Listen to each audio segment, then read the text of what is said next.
हिंगोली जिल्ह्यातही उन्हाचा तडाखा दिवसेंदिवस तीव्र होतोय। वाढत्या तापमानाचा मोठा फटका आता ऊसाच्या पिकाला बसू लागलाय। गेल्या काही दिवसात हिंगोलीचं तापमान तब्बल 42 अंश सेल्सिअस पर्यंत पोहोचल्यानं शेतातील ऊस अक्षरशः होरपळून निघतोय। डिग्रस बुद्रुक परिसरातील अनेक शेतांमध्ये ऊसाची पानं करपून पीक वाळू लागल्याचं चित्र पाहायला मिळतंय।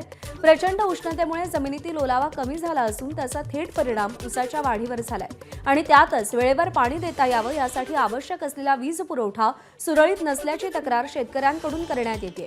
परिणामी लहान अवस्थेतील ऊसाचं पीक पूर्णतः करपून जात असल्यानं शेतकऱ्यांचं मोठं आर्थिक नुकसान होत आहे। आढावा घेतलाय माधव दिपके यांनी।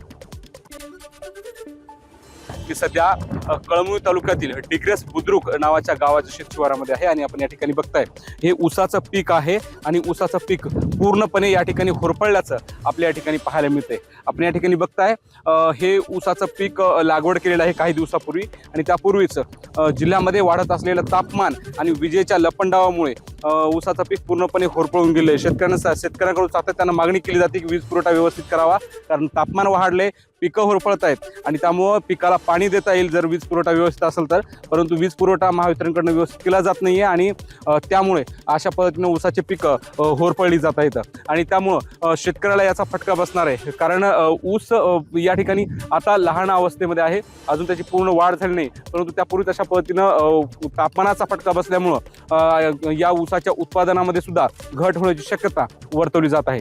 माधव दिपके, एबीपी माझा, हिंगोली। एबीपी माझा, उघडा डोळे बघा नीट।